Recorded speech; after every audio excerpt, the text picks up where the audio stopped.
शहरी क्षेत्रों में अधिक गोपनीयता के कारण हिंसा के ऐसे रूप अप्रमाणित हो सकते हैं।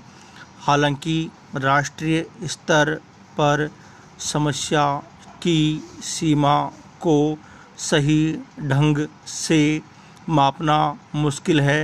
यह देखते हुए कि अधिकांश परिवार इस तरह के दुरुपयोग से इनकार करते हैं, लेकिन हम जानते हैं कि हमारे बीच में पुराने लोगों की संख्या बढ़ रही है।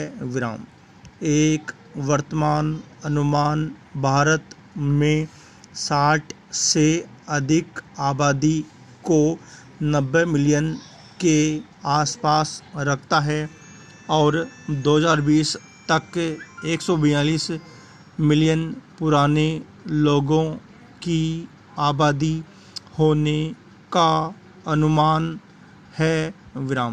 इस जनसांख्यिकी वास्तविकता को देखते हुए एक महत्वपूर्ण चिंता यह है कि देश व्यक्ति पर क्या कार्रवाई कर सकता है और सामाजिक स्तर पर दुर्व्यवहार और बुजुर्ग वर्ग की उपेक्षा।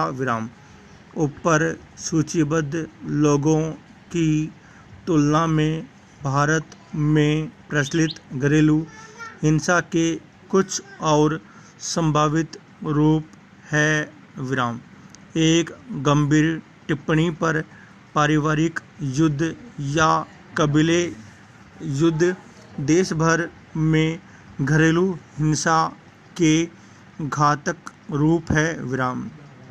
इस प्रकार की हिंसा का कारण संपत्ति पर विवाद, शारीरिक या भावनात्मक रूप से किसी अन्य परिवार या कबीले के किसी भी सदस्य को अपमानित करना, किसी धार्मिक समारोह के दौरान उत्पन्न होने वाला कोई धार्मिक कारण या संघर्ष, अन्य परिवार की प्रगति और वित्तीय स्थिति के कारण ईर्ष्या, अंतर्जातीय विवाह है आदि।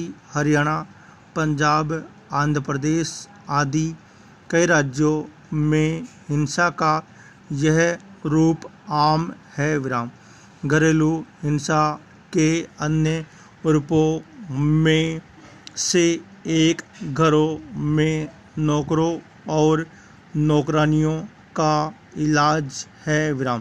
कई संपन्न घरों में नौकर अपने वेतन और बुनियादी आवश्यकताओं से वंचित है।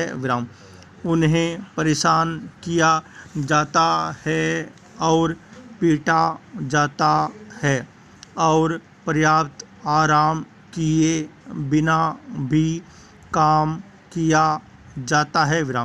इसी तरह परिवार में पुरुषों द्वारा नौकरानियों का उत्पीड़न किया जाता है। नौकरों के रूप में काम करने वाले छोटे बच्चों पर अत्याचार आम है और बढ़ता जा रहा है।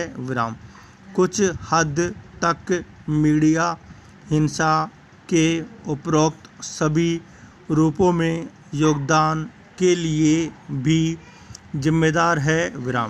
घरेलू हिंसा की खबरों का अतिरंजित समाचार कवरेज परिवार के सदस्यों के खिलाफ हिंसा के एक तत्व को चित्रित करने वाली फिल्में आदि में से कुछ है। कौन सा मीडिया पैदा कर रहा है? यह दर्शकों की मानसिकता को दृढ़ता से प्रभावित कर रहा है। विराम।